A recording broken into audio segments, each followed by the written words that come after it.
It is October the 20th, 2022, and I'm going to give you a quick little update on my Bismark palm trees.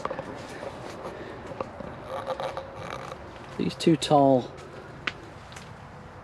silver colored, are Bismark palms.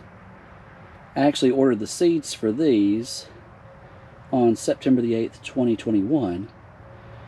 Soaked them in water and actually got them to germinate on September the 30th, 2021.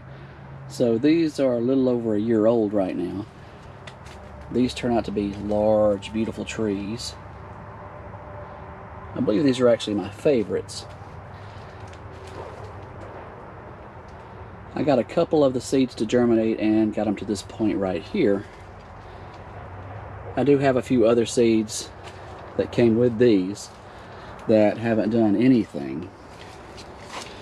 Still keeping them in the pot here just in case, but I do think these didn't make it.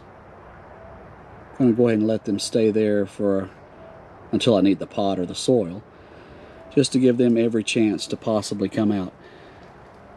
Palm seeds can be very slow or very quick.